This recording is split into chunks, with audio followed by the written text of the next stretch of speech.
What's poppin', people? Cobra Star Green back with you guys another video today. Look, you guys first time finding our channel, anything like that for your boy, please hit the subscribe button. Also like the video. Yes, today is the day we can finally do our review for Dune. Not just Dune, Dune Part 2 with, as you start to see, no spoilers at all. We will have a spoiler review coming out very soon also, but this one will contain no spoilers. You guys can see from the scroll right here, no spoilers. So let's just get right into it. Probably you, we got a problem, we got a problem, we got a problem, we got a problem, we got a problem, we got a problem, it's probably you, yeah, we got a problem, we got a problem, we got a problem, we got a problem. Well, this film picks up right off where we left in the last Dune movie, but we get to see more of Paul's story. In this movie, he's having to fight a lot of different conflicts. And one conflict that kind of plays the forefront of this is getting revenge on the people that hurt his family. That's pretty much all I can say without really giving away too much amount of spoilers. So let's just get right into the video. But we gonna talk about this film. Look, first thing I'm gonna say,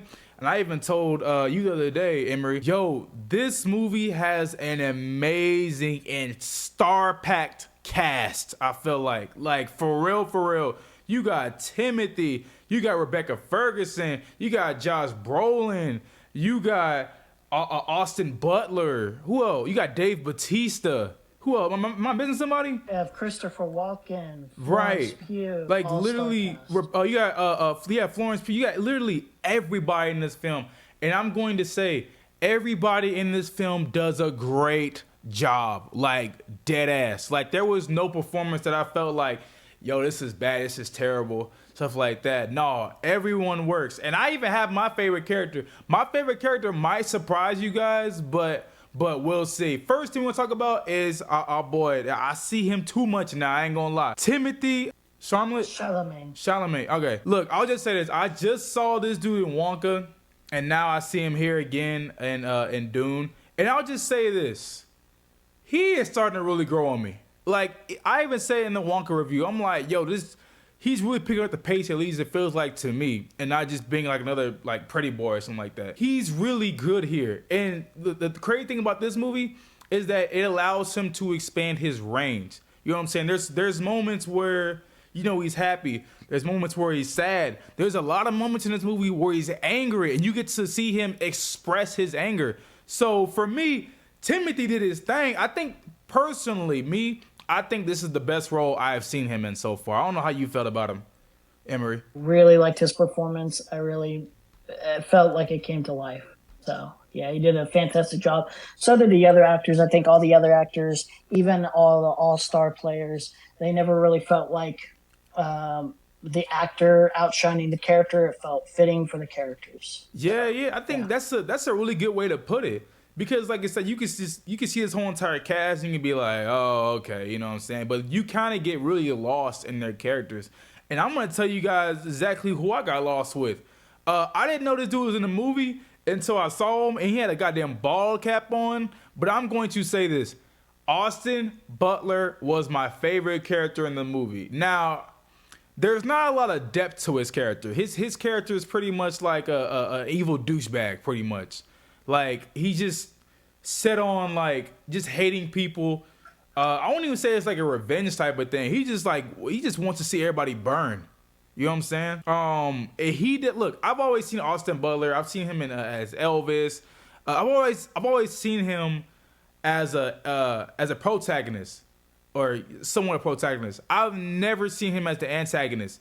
And I'm just gonna say, I like him as an antagonist way better than I like him as a protagonist. Here was my favorite role I have seen Austin Butler in. Also, that dude, hey, I ain't gonna lie. Like I said, there's not a lot of depth to his character, but his character is so menacing. You know what I'm saying? Like, you end up fearing his character, and you end up like fearing what he can do to the other characters you see in this film. What'd you think about him? Yeah, he was a great sociopath, great murderer. I love how he's introduced as well in a gladiator combat style. Yeah. The world that the Harkonnen live in, the Black Sun. Gidi Prime just looks gorgeous on screen. Yeah, no, he's just a great character. He's a great antagonist. Man, yeah. oh my gosh, like watching it, like I remember the last movie. it was Dave Bautista was our main player. We'll get on Dave Bautista in a second, but I'll just say he ends up outshining every other antagonist you have here. You know what I'm saying? Like I said, Dave was the last one. He's this one, and I think he did better than Dave. I don't know how'd you feel?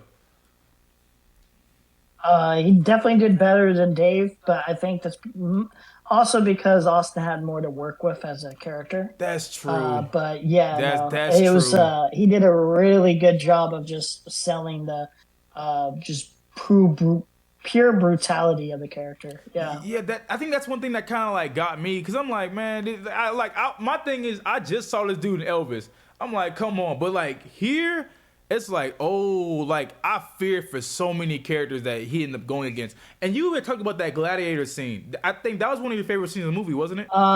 There's a lot of really great scenes. It'd probably be in a top 5. Yeah, it's a really good scene. So let's go ahead and really good introduction. Since that's the introduction of his character is when it happens. I'm not telling you guys when it happens. I'm just telling you when it. I like just like how it happens. Pretty much the whole entire screen goes black and white. You've seen it. It's in the trailer. It's not. I'm not spoiling anything.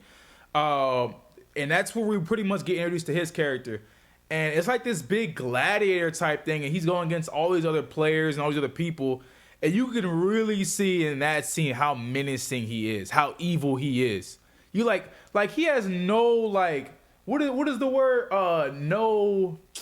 When they say you don't care about other people. What's that word? No empathy. No empathy. Yeah, no empathy for nobody else. That's a main thing about him, about his character. He don't care about nobody else pretty much, except for his father, right? That's it. Well, his uncle. Oh, his uncle. My fault. But I don't even know if he cares about him, really. Yeah, that's what I was about to say. I was like, I don't even think he cares about him that much. It's more of like a tradition of like the Harkonnen ways, basically. The brutality of the Harkonnen is like something. There's like an honor and victory, basically. So when he tells Dave Bautista's character about his failures or whatever, like it's like you're making us look bad, guy. Yeah, and let's go ahead and talk about it, man. Since you just said Dave Bautista, so Dave Bautista is in this one, and I wasn't happy with his character. I really enjoyed his character in the first movie, but it feels like in this movie he kind of takes a step backwards to let Anthony Butler's character kind of play the forefront. And you just the whole entire movie, you just kind of see Dave Bautista just kind of getting humiliated. You know what I'm saying? Like he's looking weak in this one.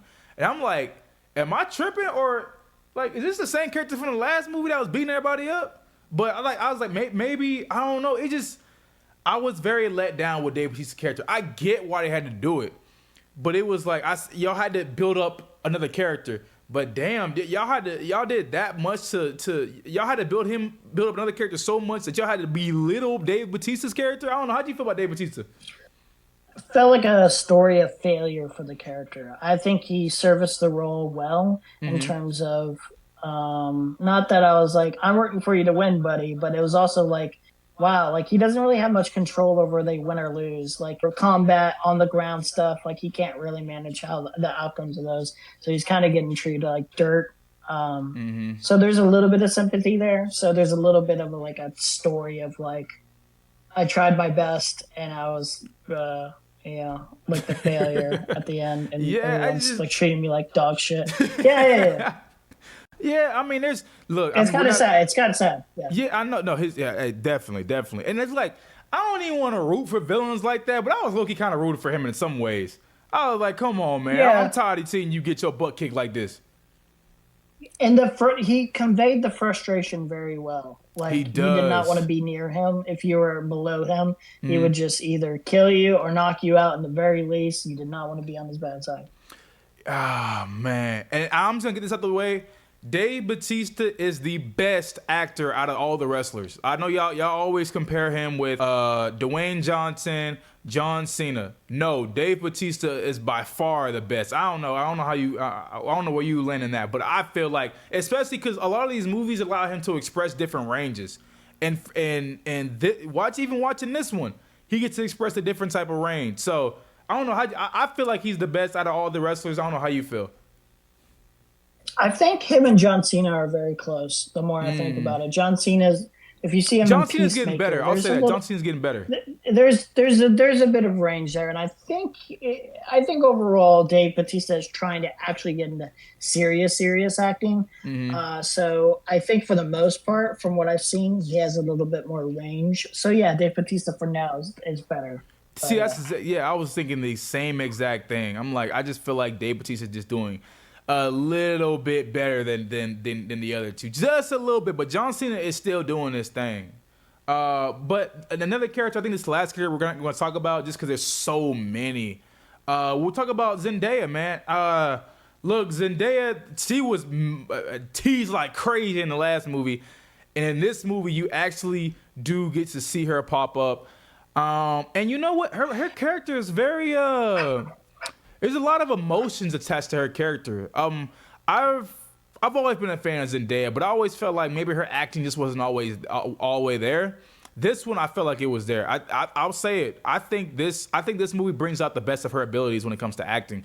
A lot of her acting in this movie is like her facial expressions. You know what I'm saying? Acting with her eyes.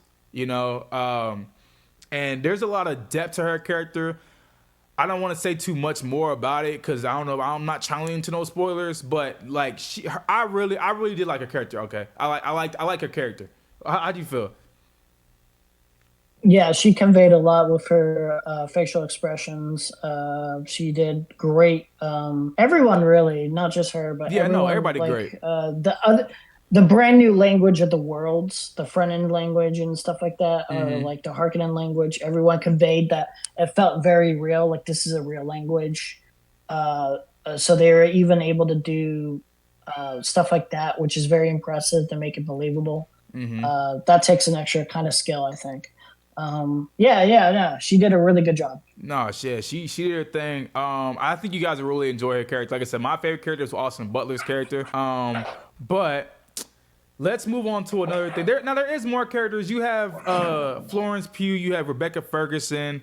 You have Christopher Walken. I don't know if you want to say anything about those characters, Emery, but Rebecca Ferguson. Rebecca, Rebecca, we'll just talk about Rebecca Ferguson real quick.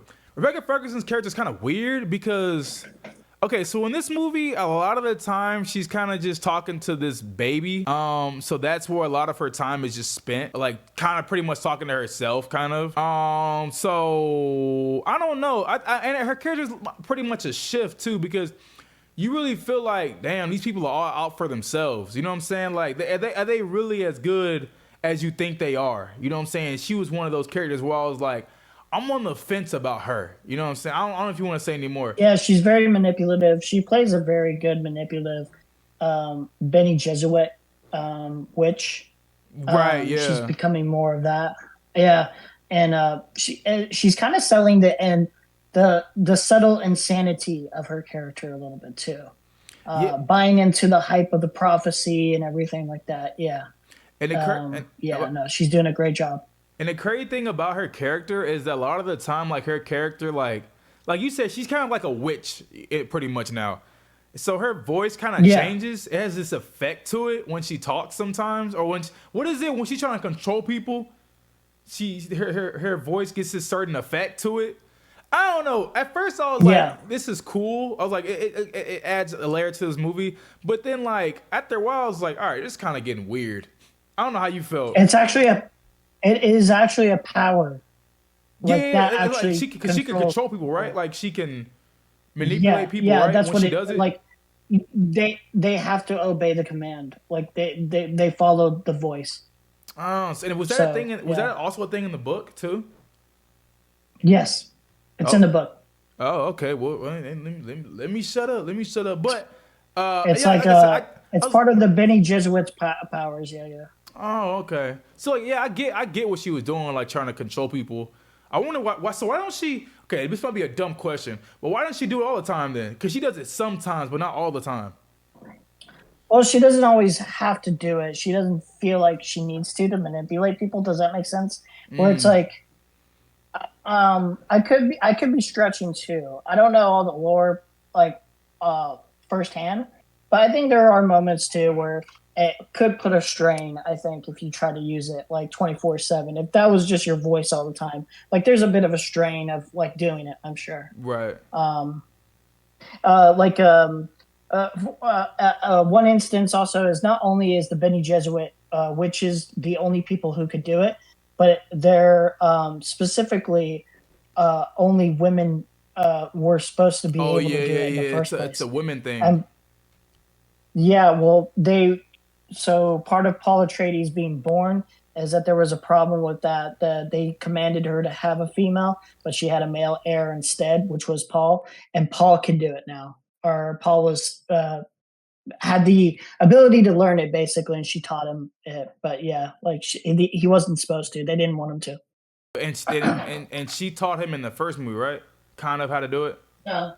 Yeah, yeah. That's what I was. Yeah, in the first one. Yeah. Now, really quickly, we can go on these two characters. I ain't trying to go too deep. We got Florence Pugh. We got Christopher Walken. You and Christopher Walken's character in this film are kind of underutilized. I wouldn't say there was anything particularly outstanding in terms of like character depth. You know, they just served the roles that they were supposed to have. That's the same thing that I was pretty much saying. Like, I think you get to know more. You know more about them later on. Now let's move on because Yeah, yeah. we talked like 10 minutes about these characters because there's just so many. And you even have other ones we didn't even mention. But I'll just say this, man. This movie it's shot so beautifully. It's shot beautifully. It just you want to actually visit, like you want to visit there. Like I'm not even big on the whole sand type of thing. I don't like sand that much. But just watching this movie, I'm like, I want to go really visit here. I'm like, yo, it just looks so beautiful here. It just, and you have to give it to how it was shot. There's like, as you guys seen that in that clip right there, it's shot in sand. It's shot in black and white, and all of it looks great. I don't know how do you feel about the cinematography from this movie? Like 1010. Heat Prime alone, I'm just thinking, I don't even think it's a black, I don't think of it as a black and white filter. Like clearly there is. But when you're looking at it, it's like they almost went to that planet in and of itself.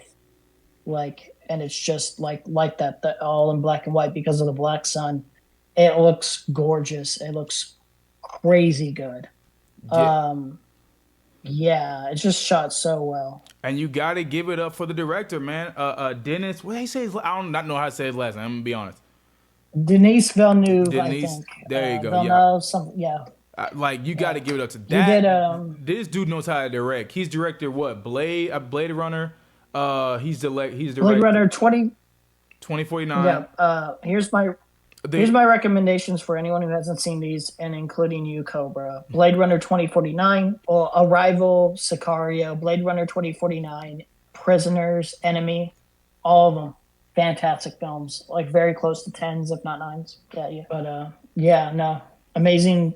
He's got a very consistent filmography so far. Yeah, no, he is amazing. He knows what he's doing. He's one of the directors I feel like that the studio just can't interfere with him. Like he's gonna do what he wants to do. I don't know. At least I feel like just kind of watching his films.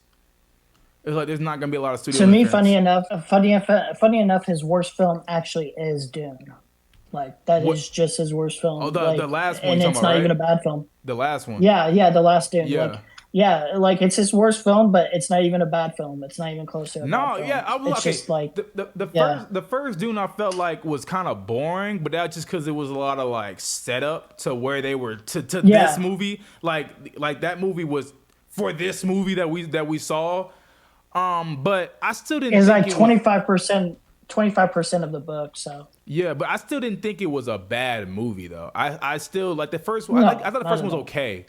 But we'll get into our rating on this one. But this one definitely steps it up, man. Another thing I give a praise about this movie, the costume design you see on some of these characters, god damn, they better win an award for that. Like all these, like you just see these specific costumes. You got the soldiers' costumes, right? As you guys can see right here. You have like you have Florence Pugh's costume. You got all these people's costumes.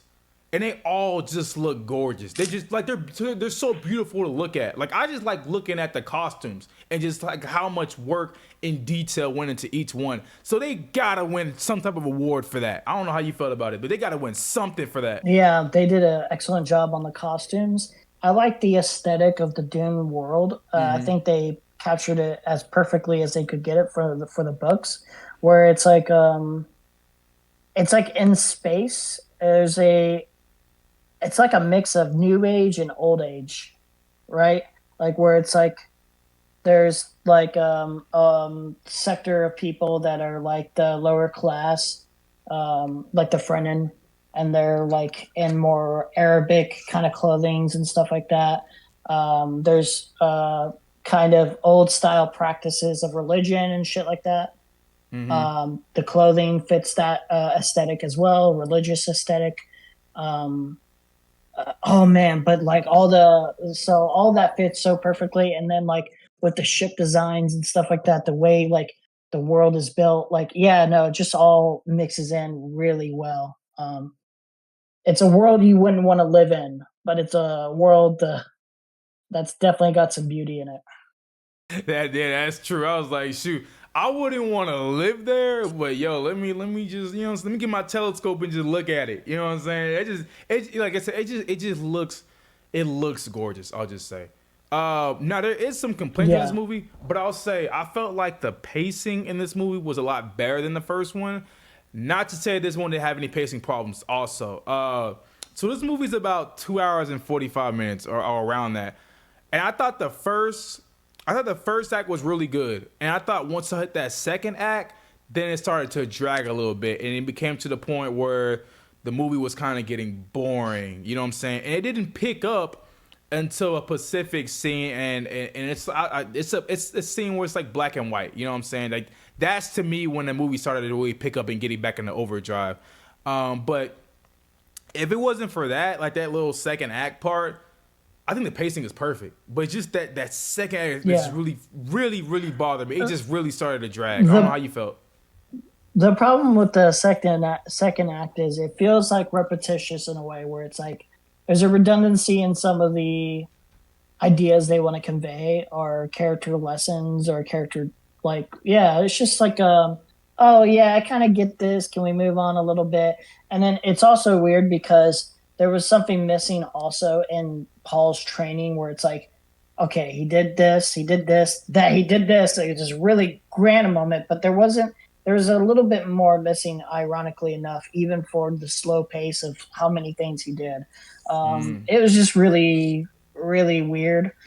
But once it gets into uh, Giddy Prime, it's like, okay, I'm invested nonstop. Boom, boom, boom, boom. Yes. And then it doesn't even feel like it's too fast paced, but it feels just right. Where you're Hmm. like, okay, now I'm in, I'm all the way in. Yeah, Yeah, no, like I think once this movie like really like I think once it hits that second half for the film, oh, the movie just picks up. It just picks up. And we're gonna hmm get on that third act. I'm yeah. not gonna spoil anything in the third act, but we're gonna talk about it. One thing I do want to talk about really quickly is the designs of some of the creatures. So you guys know the big thing about the Dune series, at least where I'm coming to start to notice, is these goddamn worms that keep popping up. Yo, I'm not gonna lie, the worms in the first movie look good, but they look even better here. Maybe because we just saw so much more of them here, but I think they look good Uh, here, and they actually serve a goddamn yeah, purpose. the sequence of the worms are so cool. I thought it would be lame if I'm being honest. I was like, this sounds kind of lame. But like in the first one, it's really cool. But in the second one, it's even cooler. And you're like, oh, I'm digging this. This is really cool. Yeah. Yeah, Um, no, like one of man, my favorite moments in the film is definitely a worm moment for Oh, sure. oh I So know which one you're talking about. We can't spoil it, but yeah, I know what I know which one you're talking yeah, about. I think it'll be like one of yeah, everybody's it's like good. favorite scenes because it's like so kind of Yeah. unexpected. You know what I'm saying? And even other characters were like, "Whoa, whoa, whoa! What are you doing? What are you doing? What are you doing?" You know what I'm saying? So now I want to talk about this hmm third act, man. This climax, this third act, is one of the best third acts I think I've ever seen in any movie. I think it might be up there. I might be reaching. I gotta see it again. But that third act had me on the edge of my goddamn seats, y'all. There is a fight that happens in like the last part of the movie, and it is so good, y'all. It oh my bro, like literally like we were in a theater where like the seats recline. And I was really like sitting up in the reclining seat. I'm like, oh, like I'm on the edge of my seat watching this. And it's just yo, the fight the fighting choreograph blew me away. You know what I'm saying? I'm like, wow, this is, and there's so much stake in this fight that's going on. There's this huge battle at the end, and there's so much at risk when you're watching it. And it's like it kind of makes you like lose air as you're watching it. Like you're like holding your breath pretty much. I don't know how do you feel about it? Yeah, I agree with you. There's also so many like emotional, complex feelings within most of these characters, your main Yeah. leads, and then there's different outcomes where you're like, I did not expect that to go this way. Yeah, like it's pretty crazy. And then there was a fight, a hand to hand fight, and it's like there's no music to it. Mm-mm. Brings I don't need music all the time in my big like fights or whatever, like Star Wars, where it's like, yeah, that music's cool and I get it, but sometimes the intensity of a personal fight, I don't need music at all. I just need to feel the feelings of like the fighters and how rough it is. Yeah, Mm-hmm. it's perfect choreographed too. Like the fights feel intense. Like even in the grand scale army fights, they feel personal at the same time. Oh It's yeah. incredible. Man, Yeah. talking about personal. I feel like I need to get out there. I was like, hold on. I said, let me grab a suit real quick, cause I was like, this is my fight too. Now this is, and Mhm. my love for this movie right now, as I've been saying for like the last 30 minutes, it just shows how much I'm really kind of getting invested into this Dune world. You know what I'm saying? Like I know I said, and I got a lot of comments about it, about me comparing it to Star Wars or what came first, stuff like that. Look, I didn't know. Like Emery told me as soon as I said it, um, that what was it that Dune? No, Star Wars ripped off Dune pretty much, right? Star Wars took an inspiration from From Dune. Dune. It took an inspiration from a lot of things, to be fair, but Dune was definitely one of those things where George Lucas definitely took inspiration. Oh I yeah. think he would even say himself, if I remember correctly. I think he's admitted this. So Look, and you got to see why these movies are gorgeous. These movies are beautiful. The stories get better and better. Like I said, first movie I was like, okay, all right, I'm all right, I'm kind of there, I'm not all the way there. This movie, I am there, man. I'm like, I am on board. I'm like, I wanna go visit this world again. Literally, like yesterday, I really rewatched the first movie. Like this, there's so much to love here. This movie, I'm going to say, is better than the first movie. If you guys enjoyed the mhm. first one, you're gonna love this one. This one, I feel like I said, is the best one we've seen so far. This is gonna be one of my favorite movies of the year. I can already tell. If this movie goes up for awards, I'm hoping it wins a lot of them. I'm hoping it's like Oppenheimer last year, pretty much. Like there's from acting, you have great acting, you have great a great story here. That like the ending of the story really is what kind of really got me the most, because I'm like, oh my gosh, like okay, you know what I'm saying? Like I'm not want to say too much, but I'm like, okay, I'm with that. Like I said, the atmosphere, it's just amazing. The environments, everything just looks beautiful to look at. There's not a lot that went wrong in this film. I know people were saying that this is going to be a masterpiece or this was a masterpiece. I don't full on say that because I have not read the book, so I don't know how much this follows the book. But I'll say from someone that hasn't read the book or anything like that, I loved what I was saying, man. I definitely loved what I was saying. There's another critic screening. I'm going to another critic screening to go see it again. That's just how much I loved it. Um, Look, I'm gonna give my rating out the way right now. My rating is a 9 out of 10. 9 out of 10. Now I do want to give it a 10 out of 10, but it was just that all that's that bad. That it was just some pacing in that second act that where I kind of slipping a little bit. Like I was kind of leaning down. Like I was kind of getting out of it. So if it wasn't for that, Yeah, so yeah, I was like, yeah, if it wasn't for that, then I'll give this movie a 10 out of 10. And I'll just say this: for this movie being a 2 hours and 45 minutes, I ain't gonna lie, I didn't feel that. You know what I'm saying? I didn't feel it too much because the movie moves along very great. I'll just say, except for the second act, it moves along and it keeps going. I don't know how'd you feel? What's your ratings? yeah, so I relate with those feelings of that second act. It was that feeling of like with the first movie where the pacing was a little slow at times. So I felt that like with the first act and that second half, like that. But once it got to that like rest of the film, I was just like, bam, bam, bam. I was like, this is all the meat. This is all the Mm-hmm. goodness. Like, all the setup was worth it. Everything else was really, really good still, even on the slower moments. But it's just like now, like, this is like completely what like we need. Right. Um, yeah, so I would say my subjective experience of how much I enjoyed the entire viewing was like a 9.5, very close to a 10. I enjoyed my experience immensely. Objectively, how well was the movie made on its own merits? I would say probably the same, not 9.5, probably a 9. Mainly because of that like slow moments, like I can kind of feel it. Yeah, 9 out of 10. Really good experience. Can't wait to watch it again. Really loved it. I would encourage anyone to support if you want to support the theaters and movies. This is the kind of movie you support. Oh, definitely. And this is the type of movie. Do not cheat yourselves. All right. Do not sit here and cheat yourselves. Go see this movie in IMAX, please.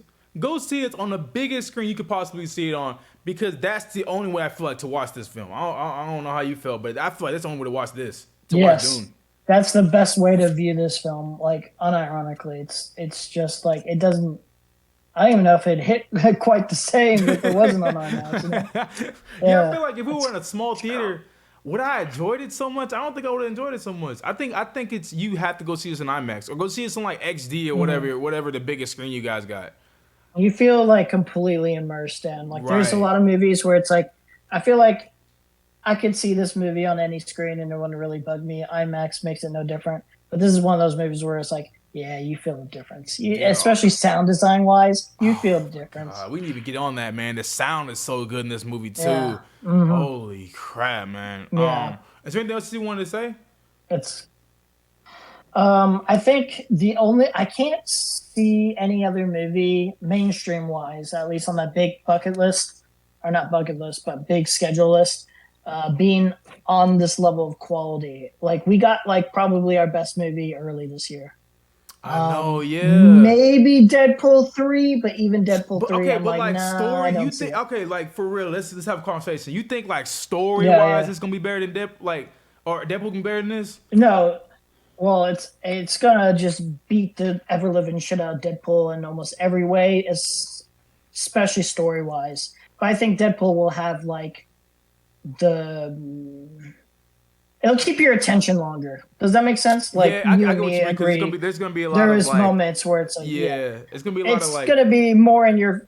It's a different film, so mm, it's almost unfair to compare. But like, I will say that Deadpool will be a much more entertaining film, but it won't be objectively a better film. Does that make yeah, I sense? think I Yeah, I think like that's that's how because I feel. you can Yeah, kind of that's how I feel. say the same thing with like I'm gonna get some blowback a little bit, but like Oppenheimer and Barbie, pretty much. So like Oppenheimer Mhm. was the better film overall and better story and all that. But like I think a lot more people had more fun watching Barbie. You know what I'm saying? I don't know if I agree with that actually. Well, even like I see female what you're wise, saying. they females loved it. Mm, I feel like Barbie was like a really well crafted, well made film for the No, yeah, most part, I and it know. was Look, really I look. entertaining. I gave my review of Barbie. Yeah, I loved Barbie. I thought it was better than it had any right yeah. to be.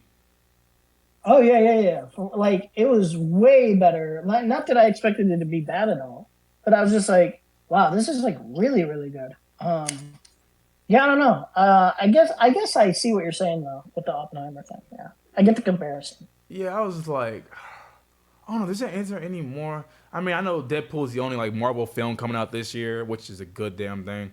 Um, but yeah, man, just Dune blew me away. I'll just say that I had so much amount of fun watching this. I've never been so like immersed watching people fight in a movie, and like I felt like I had some stake. I feel like I don't even know why. I feel like I was betting on these two fighters, or like betting on all these fighters.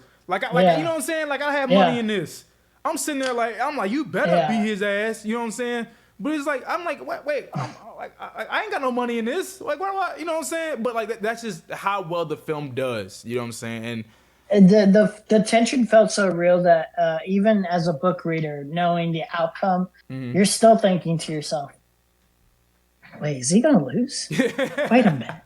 he gonna lose? No, no. It feels like sincerely feels like that. You're like, Yeah, no, whoa. it's But yeah, no, it's incredible. and that's just how good they did the characters in this movie. Characters, everything, man. So look, y'all, for guys, first time finding our channel, please hit the subscribe button. Also, the video, tell us your guys' thoughts, complaint, criticism, somewhere down below. Amory, where can they find you? You can find me on Twitter at Emery. There's 2_3. Yeah, I just kind of shit post. But I will be streaming sometime in the future. I'll probably plug that in on our next video or something like that. Okay. I do plan on streaming and just kind of building a little community where we talk movies, talk politics, anything really. I just kind of want to talk to people, have fun, have chit chats. And you guys can find me where that scroll says below. Instagram, Cobra Star Green. Twitter, Cobra Star Green. This is not gonna stay like this, y'all. Y'all see this scroll? This scroll is not staying like this. I'm gonna change the look of it. I just didn't have a lot of time to do it today. And I was kind of rushing to get this a little bit out. But hey, like I said, your first time, hit the subscribe button on the video. And we will see you guys in the next one. Peace.